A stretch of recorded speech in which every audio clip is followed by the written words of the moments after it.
तो आज हम बात करने वाले उस चीज के बारे में जो हमारे चारों तरफ है, हर पल हमारे साथ, लेकिन हम शायद ही कभी उसके बारे में सोचते हैं। हवा। हवा, हाँ। हमारे पास जो सामग्री है वो हमें पृथ्वी के वायुमंडल की गहराई में ले जाएगी, एक ऐसे सफर पर जो जमीन से शुरू होता है और अंतरिक्ष के छोर तक जाता है। बिल्कुल। और आज हम हवा के इस अदृश्य समुद्र की परतों को खोलने की कोशिश करेंगे, ये समझने के लिए कि ये सिर्फ गैसों का गोला नहीं, बल्कि एक बहुत ही एक जटिल मशीन है जो हमें जिंदा रखती है और हमारे मौसम को बनाती है, हमें खतरों से बचाती है। तो चलिए इस सफर की शुरुआत करते हैं। बिल्कुल। तो सबसे पहले ये समझना जरूरी है कि ये वायुमंडल यानी हवा का ये विशाल कंबल है क्या और क्यों जरूरी है। सांस लेना तो जाहिर सी बात है, लेकिन इसके बिना तो पृथ्वी पर जीवन की कल्पना भी नहीं की जा सकती है ना। कल्पना भी नहीं, ये हमारा एक तरह से सुरक्षा कवच है। इसके बिना दिन में सूरज की झुलसाने वाली गर्मी हमें जला देती और रात में जमा देने वाली ठंड से सब कुछ जम जाता। इसी वायुमंडल ने पृथ्वी के तापमान को एक ऐसे दायरे में बनाए रखा है जहां जीवन पनप सकता है। और ये कंबल असल में कई गैसों का एक दिलचस्प मिश्रण है। मुझे ये बात हमेशा हैरान करती है कि इसमें 78% नाइट्रोजन है, एक ऐसी गैस जिसे हम सांस लेते समय इस्तेमाल भी नहीं करते। हाँ, तो फिर प्रकृति ने हमारे वायुमंडल में इतनी ज्यादा नाइट्रोजन क्यों भरी है? इसका असली काम क्या है? ये एक बेहतरीन सवाल है। देखिए, नाइट्रोजन एक तरह से फिलर गैस का काम करती है। Filler gas? हाँ, ये ऑक्सीजन को पतला करती है। अगर हमारे वायुमंडल में ऑक्सीजन की मात्रा बहुत ज्यादा होती, अच्छा, तो चीजें बहुत आसानी से और तेजी से जलती। ओह, जरा सी चिंगारी भी भयानक आग लगा सकती थी। ओह, तो नाइट्रोजन एक संतुलन बनाती है, चीजों को स्थिर रखती है। नहीं है। इसका एक चक्र भी तो है ना? बिल्कुल। जिसके बारे में स्रोतों में बताया गया है। हाँ, एक बहुत ही खूबसूरत चक्र है। हरे पौधे प्रकाश संश्लेषण यानी फोटोसिंथेसिस के जरिए ऑक्सीजन बनाते हैं और हम इंसान और जानवर सांस लेने में उसका इस्तेमाल करते हैं। बिल्कुल। ये एक प्राकृतिक लेन देन है जो अरबों सालों से चल रहा है। लेकिन इसी लेन देन में एक और गैस है जिसकी आजकल बहुत चर्चा होती है, कार्बन डाइऑक्साइड। बिल्कुल। ये मात्रा में तो बहुत कम है, लेकिन इसका असर बहुत बड़ा है। बिल्कुल। कार्बन डाइऑक्साइड पृथ्वी के लिए एक जरूरी कंबल की तरह है। ये पृथ्वी से निकलने वाली गर्मी को अंतरिक्ष में जाने से रोकती है, जिसे ग्रीन हाउस प्रभाव कहते हैं। अच्छा। इसके बिना हमारी पृथ्वी एक बर्फीला गोला होती। तो इसका मतलब ये हुआ कि ग्रीन हाउस प्रभाव अपने आप में कोई विलेन नहीं है। सही पकड़े। आमतौर पे तो लोग इसे बुरी चीज समझते हैं। हाँ, लेकिन ये पृथ्वी के लिए एक जरूरी थर्मोस्टेट है। समस्या तब होती है जब हम कोयला, पेट्रोल और डीजल जैसे ईंधन जलाकर इस गैस की मात्रा जरूरत से ज्यादा बढ़ा देते हैं। तब ये कंबल मोटा होता जाता है। हाँ, और जरूरत से ज्यादा गर्मी को रोकने लगता है। और यहीं से ग्लोबल वार्मिंग की कहानी शुरू होती है। हम उस थर्मोस्टेट का डायल बहुत ज्यादा बढ़ा रहे हैं और इसके नतीजे बहुत गंभीर हैं। सबसे बड़ी चिंता की बात यह है कि ये एक दुष्चक्र या फीडबैक लूप शुरू कर देता है।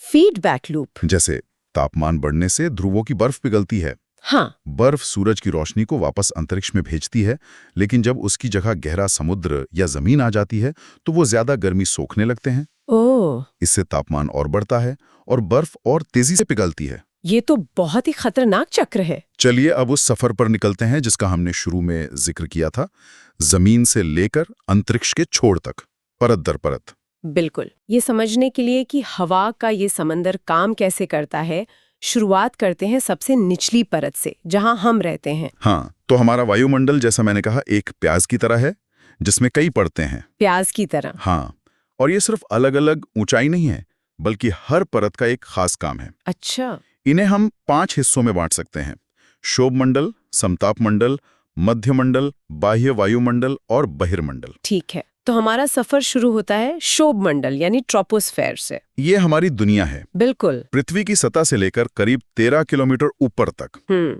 हम इसी में सांस लेते हैं, हमारे सारे पेड़ पौधे पहाड़ सब इसी में हैं। और सबसे अहम बात, मौसम का सारा खेल, बारिश, बादल, कोहरा, आंधी, तूफान, सब कुछ इसी परत में होता है। अच्छा, सब कुछ यही होता है? हाँ, ये हमारे वायुमंडल की मौसम की फैक्ट्री है, यूं कहें कि। मौसम की फैक्ट्री। तो जैसे हम इस फैक्ट्री से ऊपर निकलते हैं, हम पहुंचते हैं समताप मंडल यानी स्ट्रेटोस्फियर में। वहां का माहौल कैसा है? वहां का माहौल बहुत शांत है। वहाँ बादल या मौसम की गड़बड़ी नहीं होती। अच्छा। इसीलिए हवाई जहाज इसी परत में उड़ना पसंद करते हैं, ताकि उन्हें एक आरामदायक सफर मिले। लेकिन इस परत का असली हीरो है ओजोन। ओजोन, ये तो हमने सुना है। ये हमें सूर्य की खतरनाक किरणों से बचाता है। हाँ, ये परत हमारे ग्रह का सनस्क्रीन है। सनस्क्रीन? ये सूरज से आने वाली हानिकारक पराबैंगनी यानी अल्ट्रावायलेट किरणों को सोख लेती है। अगर ये परत न हो तो ये किरणें हम तक पहुंचकर त्वचा की कैंसर जैसी गंभीर बीमारियां पैदा कर सकती हैं। मतलब हम हर रोज एक अदृश्य सनस्क्रीन की वजह से सुरक्षित हैं। कमाल है। इसके ऊपर कौन सी परत है? इसके ऊपर है मध्यमंडल यानी मेसोस्फीयर, जो 80 किलोमीटर की ऊंचाई तक फैला है। इसे हम अपने ग्रह का उल्कापिंड कवच कह सकते हैं। उल्कापिंड कवच, ये तो किसी साइंस फिक्शन फिल्म जैसा लग रहा है। लेकिन ये हकीकत है। अंतरिक्ष से हर रोज हजारों छोटे बड़े पत्थर, जिन्हें हम उल्कापिंड कहते हैं, पृथ्वी की ओर आते हैं। हर रोज? जी हाँ। जब वे इस परत में तेज रफ्तार से घुसते हैं तो हवा के घर्षण से जलकर राख हो जाते हैं। वाह। मतलब हम पर हर रोज होने वाली पत्थरों की बारिश को ये परत चुपचाप रोक लेती है। ये तो अविश्वसनीय है। हमें पता भी नहीं चलता और हमारा वायुमंडल हमें कितने खतरों से बचा रहा है। अब चौथी परत, बाह्य वायुमंडल या थर्मोस्फीयर। सुना है यहाँ तापमान बहुत ज्यादा होता है। हाँ, यहाँ ऊंचाई के साथ तापमान बहुत तेजी से बढ़ता है। हजारों डिग्री सेल्सियस तक पहुंच सकता है। हजारों डिग्री? लेकिन अगर आप वहां अपना हाथ निकालेंगे तो आपको गर्मी महसूस नहीं होगी। ऐसा क्यों? क्योंकि हवा के कण बहुत दूर दूर होते हैं। इसी परत का एक हिस्सा है आयन मंडल, जो हमारे लिए बहुत काम का है। आयन मंडल, ये क्या करता है? ये एक तरह से आसमान में लगा एक विशाल आईना है। रेडियो तरंगे सीधी रेखा में चलती हैं तो पृथ्वी की गोलाई की वजह से ज्यादा दूर नहीं जा सकती। सही बात है। लेकिन आयन मंडल इन तरंगों को वापस धरती की ओर मोड़ देता है, जिससे हजारों किलोमीटर दूर भी रेडियो सुनना मुमकिन हो पाता है। तो हमारे पुराने रेडियो सेट्स इसी अदृश्य आईने की वजह से काम करते थे। और सबसे आखिर में है बहिर्मंडल यानी एक्सोस्फेयर।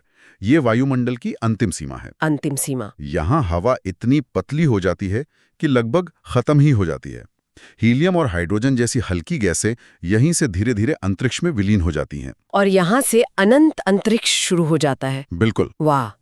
तो वायुमंडल की ये अलग अलग परतें और गैसों का ये संतुलन ही वो स्टेज तैयार करता है जिस पर मौसम का सारा खेल होता है। लेकिन मौसम और जलवायु, इन दोनों में लोग अक्सर कंफ्यूज हो जाते हैं। इनमें फर्क क्या है? देखिए, मौसम तो वो है जो हर घंटे या हर दिन बदलता रहता है। जैसे आज धूप खिली है, कल शायद पानी बरस जाए। ये एक छोटी अवधि की बात है। ठीक है।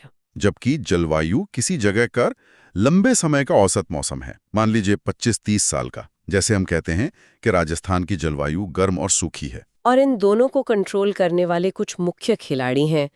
इनमें से एक है तापमान, जिसे प्रभावित करने वाला एक बड़ा फैक्टर है आतपन या इंसुलेशन। आतपन का मतलब है सूरज से पृथ्वी तक पहुंचने वाली ऊर्जा। ये ऊर्जा भूमध्य रेखा पर सबसे ज्यादा सीधी पड़ती है, इसलिए वहां गर्मी ज्यादा होती है। जैसे जैसे हम ध्रुवों की ओर जाते हैं, सूरज की किरणें तिरछी होती जाती हैं और कम गर्मी देती हैं। इसीलिए ध्रुव बर्फ से ढके रहते हैं। एक और दिलचस्प बात जो स्रोतों में है वो ये कि शहरों का तापमान गांव से ज्यादा क्यों होता है? हाँ, इसका कारण है कंक्रीट और डामर। शहरों में इमारतें और सड़कें दिन में सूरज की गर्मी को सोख लेती हैं और रात में उसे धीरे धीरे छोड़ती हैं। बिल्कुल। इसके अलावा ऊंची ऊंची इमारतें गर्म हवा को फंसा लेती हैं, उसे आसानी से बाहर निकलने नहीं देती। इसे अर्बन हीट आइलैंड प्रभाव कहते हैं। तापमान के बाद दूसरा बड़ा खिलाड़ी है वायु दाब यानी एयर प्रेशर। ये विचार ही कितना अजीब है कि हमारे ऊपर हर समय हवा का मीलों ऊंचा स्तंभ है जिसका वजन हम पर पड़ रहा है। और हम उसे महसूस इसलिए नहीं करते क्योंकि हवा हमें हर दिशा से दबाती है और हमारा शरीर अंदर से बाहर की ओर एक बराबर का दबाव डालता है। लेकिन हमारे स्रोत एक चौंकाने वाली बात बताते हैं। चांद पर हवा नहीं है, इसलिए वहां कोई वायुदाब भी नहीं है। अच्छा। अगर कोई अंतरिक्ष यात्री बिना अपने स्पेस सूट के वहां कदम रखे तो उसके शरीर का अंदरूनी दबाव उसकी रक्त वाहिकाओं को फाड़ सकता है। ये तो वाकई डरावना है। तो इस वायुदाब का मौसम से क्या लेना देना है? बहुत गहरा लेना देना है। एक सीधा सा नियम है, गर्म हवा हल्की होकर ऊपर उठती है। हाँ। जिससे जमीन पर हवा का दबाव कम हो जाता है। इसे हम निम्न दाब यानी लो प्रेशर कहते हैं। और निम्न दाब के साथ अक्सर बादल और बारिश वाला मौसम जुड़ा होता है। बिल्कुल। और इसके उलट ठंडी हवा भारी होकर नीचे बैठती है, जिससे उच्च दाब हाई प्रेशर बनता है। और उच्च दाब का मतलब है साफ आसमान और धूप वाला मौसम। एकदम सही। अब प्रकृति का एक और सुनहरा नियम याद रखिए। हवा हमेशा उच्च दाब वाले इलाके से निम्न दाब वाले इलाके की तरफ भागती है। संतुलन बनाने के लिए। हाँ, संतुलन बनाने के लिए। और इसी भाग दौड़ को हम पवन यानी विंड कहते हैं। तो हवा का चलना असल में दबाव के इस असंतुलन को ठीक करने की कोशिश है। एकदम सही। और इन पवनों को हम मोटे तौर पर 3 तरह से देख सकते हैं। पहली है स्थायी पवनें, जो साल भर एक ही दिशा में बहती हैं, जैसे पुराने जमाने में समुद्री जहाजों को रास्ता दिखाने वाली व्यापारिक पवनें। और दूसरी है मौसमी पवनें। ये वो हवाएं हैं जो मौसम के हिसाब से अपनी दिशा बदल लेती हैं। इसका सबसे बेहतरीन उदाहरण भारत का मानसून है। तो इसका मतलब ये हुआ कि मानसून सिर्फ बारिश नहीं बल्कि हवा का एक बहुत बड़ा यू टर्न है जो हर साल होता है। क्या बात है, आपने बिल्कुल सही समझा। ये हवा का एक विशाल तंत्र है जो 6 महीने एक दिशा में चलता है और अगले 6 महीने ठीक उल्टी दिशा में। और तीसरी है स्थानीय पवनें, जो किसी छोटे इलाके में खास समय पर चलती हैं। अरे जैसे उत्तर भारत में गर्मियों में चलने वाली लू। जी, इसका तो मुझे अपना अनुभव याद है। हाँ बिल्कुल। ऐसा लगता है जैसे किसी ने चेहरे पर हेयर ड्रायर चालू कर दिया हो। ये सिर्फ गर्म हवा नहीं होती, ये चुभती है। बिल्कुल। और कभी-कभी हवा की यही ताकत बहुत विनाशकारी रूप ले लेती है। 1999 में उड़ीसा में आया चक्रवात इसका एक भयानक उदाहरण है। हाँ, उसका जिक्र हमारे स्रोतों में भी है। 260 किलोमीटर प्रति घंटे की रफ्तार वाली हवाएं, 7 से 10 मीटर ऊंची समुद्री लहरें, ये दिखाता है कि हवा में कितनी जबरदस्त शक्ति छिपी है। वाकई। अब इस बातचीत के आखिरी हिस्से पर आते हैं, आर्द्रता यानी नमी। आर्द्रता यानी हवा में मौजूद पानी की मात्रा, जिसे हम जलवाष्प कहते हैं। जब हवा में ये बहुत ज्यादा होती है तो हमें उमस महसूस होती है, कपड़े देर से सूखते हैं और पसीना भी आसानी से नहीं सूखता। हाँ, और यही जलवाष्प जब ऊपर उठता है तो ठंडा होकर पानी की नन्ही नन्ही बूंदों में बदल जाता है। और इन बूंदों के झुंड को ही हम बादल कहते हैं। हाँ, बादल असल में हवा में तैरता हुआ पानी है। और जब ये बूंदें आपस में मिलकर इतनी भारी हो जाती हैं कि हवा उन्हें और संभाल नहीं पाती, तो वे वर्षा के रूप में जमीन पर गिर पड़ती हैं। बिल्कुल। यही वो पानी है जो हमारी नदियों को भरता है, हमारी फसलों को सींचता है और जीवन को संभव बनाता है। तो आज के इस सफर में हमने समझा कि हमारे चारों ओर की हवा सिर्फ एक खाली जगह नहीं है। नहीं, बिल्कुल नहीं। ये एक जटिल, बहुस्तरीय और गतिशील प्रणाली है। ये एक साथ हमारा कवच, हमारा थर्मोस्टैट और हमारे मौसम का इंजन है। इसकी बनावट, गैसों का नाजुक संतुलन और इससे पैदा होने वाली घटनाएं, ये सब एक दूसरे से गहराई से जुड़े हुए हैं। और हमने ये भी देखा कि हमारी गतिविधियां कैसे इस संतुलन को बिगाड़ सकती हैं, जो ग्लोबल वार्मिंग जैसी समस्याओं को जन्म देती हैं। यह एक जिंदा सिस्टम है और हम इसका हिस्सा है। सही कहा। हमारे स्रोतों में एक बात कही गई थी कि वायु दाब हमारे ऊपर हवा का वजन है। तो इस बातचीत के बाद ये सोचने पर मजबूर होना पड़ता है कि हम सब अपने कंधों पर हर दिन इस अदृश्य आसमान का कितना वजन लेकर चलते हैं, और इस निरंतर अदृश्य दबाव के तहत जीने का हमारे लिए असल में क्या मतलब है।